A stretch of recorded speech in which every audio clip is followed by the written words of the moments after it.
I'm William Hanson, an etiquette coach, and I'm here to answer the internet's burning etiquette questions. This is Etiquette Support. At Dolly Marole asks, I always do my best to have good table etiquette, but I still genuinely do not understand the no elbows on the table rule. Why is that important? 3 exclamation marks. The no elbows on the table rule goes back to the medieval times in Europe, where they were eating from trestle tables. They would put these benches out with sheets of wood on top. If you put your elbows on the table would tip, and the food would go everywhere, and obviously that's not very good etiquette. And so it became the etiquette to not put your elbows on the table. We do really still abide by the no elbows on the table rule because I think it looks really ugly. At Quellinks is saying, what's the proper way to stir the tea, clockwise or anti-clockwise? Great question, and the answer is neither. Instead, we stir in a back and forth 6-12, 6-12 motion, gently flicking the teaspoon at the top of the cup, not banging around like that, thank you very much. Set it back in line with the handle and enjoy. RG Meister is asking, actually f this site, I'm learning how to cut cheese for charcuterie. Well, you live life on the edge. Here comes our cheese selection, thank you.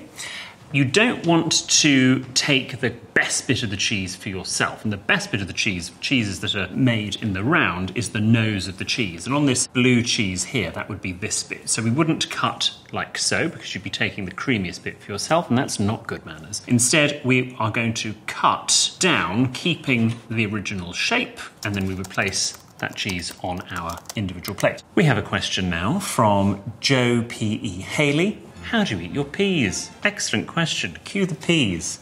Thank you so much. Just ordered this plate of peas from the nearest available tin. What we don't do is scoop like this. In really casual dining, that might be permissible, but in more formal dining, we're going to use both the fork and the knife. Some people do this. I think this is more difficult to keep those peas balanced. You see, there we go, one's gone. It's much better to just spear them onto the tines of your fork and eat like so. At the Etiquette Man is asking, is cheersing or clinking your glass on the table proper etiquette? Oh, so many people do it.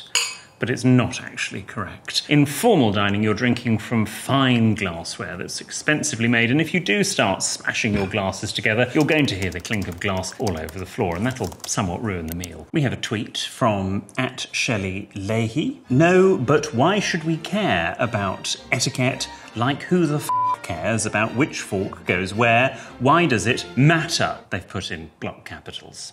Clearly have strong opinions on this. Etiquette is important to everybody. If you are a user of Earth, then you need etiquette and manners. No one is exempt from that. Predominantly what I'm focusing on today is Western, British, American etiquette.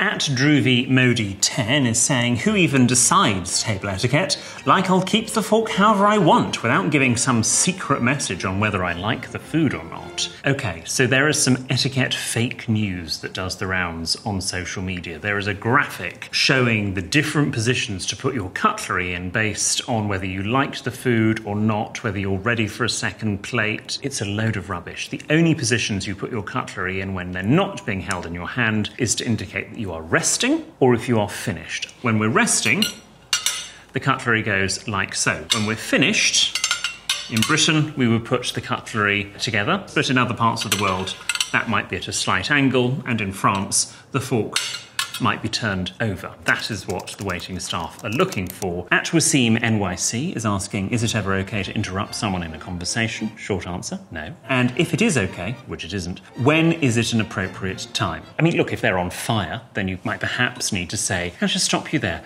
Your trousers are alight. But other than that, let them finish. But note to everyone else, a conversation is meant to be like a game of tennis. You're not meant to hold the ball and not let it go. At Virgin Radio Toronto are asking, is it wrong to taste a bottle of wine at a restaurant and then send it back because you don't like it? Well, the restaurant are going to love you because you're going to be paying for the first bottle and the second bottle. The only reason, thank you, that you can send something back is because there is a problem with the wine because it is corked, and that's where there's been a problem in the storage process. And by the time you get the wine to about here, you will know that it is corked. It will stink. This is from B1 Acker. How WTF do you eat a big-ass burger in a non-grotesque way? Well, that's an excellent question. Thank you. Now, this burger, this is huge. Nobody's got a mouth that big. So instead, you're going to deconstruct it first with your knife and fork. Take the top of the bun off, and then cut a little bit, and then eat like so. At Richard Bicknays is asking, what fork etiquette do you use? I'm sure I'd get roasted in Europe for my very American knife and fork etiquette. Well, yes, there are some differences. In Britain, when we're using a knife and fork together, they are both held at the same time. The knife stays low, we obviously don't put the knife anywhere near our mouth, and the food is conveyed via the fork. And in Britain, the tines of the fork, the prongs, always face downwards. Now in America, they will start like this, cut a little bit of food, place the knife down on the edge of the plate, turn the fork over, stab and eat, pick up the knife, cut another little bit of food. This is an aerobic exercise. This is not relaxing in any way. So we don't suggest eating like that in Britain, but of course in America it's perfectly correct if that's how they wish to eat. Mr. Rickson is saying that according to etiquette expert Emily Post, there are 3 proper ways to eat spaghetti. How do you do it? Thank you. Looks so appetizing.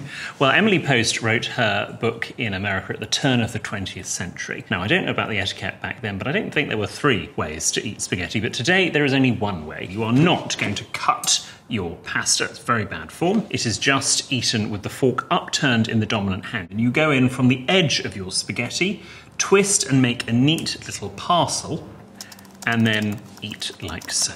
At lol, it's Lawrence says, what is the worst etiquette sin ever? If you do not say please, thank you, and sorry as a human being walking on this earth, then you should be put into etiquette room 101 and the key should be thrown away. Those are the absolute basic fundamental things of being a human being. This one is from at Sassy Frenchy. Do they know the etiquette in France is to arrive 15 minutes late at the host's house so they can prepare on time? This is a really interesting one, and I think one that is changing with different generations. So in Britain and in France and several other countries, it did used to be the etiquette that you never arrived on time to someone's house for a dinner. So if I said to you, come for 7:30, you would turn up at 7:40, maybe 7:45. However, I think millennials and Gen Z now are slightly panicked if their guests are not there at the time they have said. So I would say really if someone now says to you 7:30,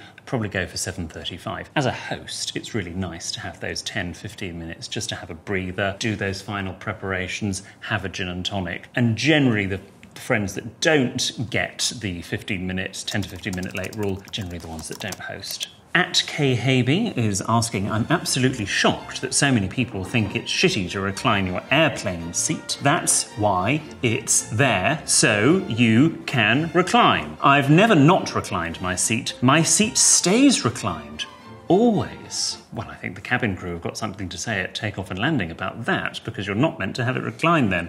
Ah yes, they're from Austin, Texas, which explains so much. I would suggest that if you are going to recline your seat, and you are right at K. Habe, if you want to recline your seat, you can, but don't do it during the meal service. Do make sure you just sort of slightly check behind you. It's a signal that you are going to do it, and you do it slowly. Don't do it violently. At Ms. Robot Butler says, help, this girl is telling me about horoscopes and I've literally no interest in it. I don't know how to get out of this conversation. Try and pair them off with someone else. Say to them, oh, I've just seen someone over there I must go and chat to before they go. But have you met Anna? No? I'm going to introduce this person with Anna and off you go. It's much nicer than just going, I've got to go, bye, and then walking off. At Brave Arcanine is asking, it feels like unless I hunt down the waiter that we want the check or bill, we could be there for hours. Is this a thing? The way to get a waiter's attention is purely body language. We don't want any clicking, any clapping or any flapping about. Instead, sort of sit back from the table, make yourself a little bit taller and try and catch their eye as they go past. Keep the hand at the level of the eye, and then when they come over, please may I have the bill. That's all you need to say. At Ed Azumi is asking, I need a crash course on how to properly address royals. Well, I'm going to take the British royal family. The King and Queen are referred to as Their Majesty, but direct conversation you would say Your Majesty, and then you would call the King Sir thereafter, and Queen Camilla would be Ma'am, and that's Ma'am as in ham, not Ma'am as in farm, and every other member of the royal family, if they have an HRH title, would be Your Royal Highness, followed by Sir or Ma'am according to their gender. At Salt Cheek is asking, I'm having an internal debacle right now. A lady is standing in front of me in the train. She looks pregnant, but not really. Do I ask? Do I offer my seat? There is always that slight jeopardy that, of course, you might offend somebody, but the good news is you're probably never seeing them ever again. If you wish to offer your seat to anybody who looks like they need that seat more than you, then yes, you can do that. At Sean Coomins is saying, I hold the door open for anyone, always, but I would like some clarification on the optimum distance at which it is acceptable to let the door close instead of enduring that awkward long-ish wait and forcing them to break into that slightly embarrassed half jog at 2.4 metres. No, that's a joke. There's no correct distance for me to give you. It's just what feels right. But at least glance behind and check. At B-Day 1961 is asking, how do you get rid of house guests that overstay their welcome? I have various different tactics. First of all, I might say to them, have you got a very busy day tomorrow? Or I might say to people, can I get anyone anything else? Which again is another passive-aggressive piece of British etiquette to mean, please leave. If all of that fails, you can just flick the lights and hope they get the message like a nightclub. Well, those are all of the burning etiquette questions we've got time for today. Thank you very much indeed for watching Etiquette Support.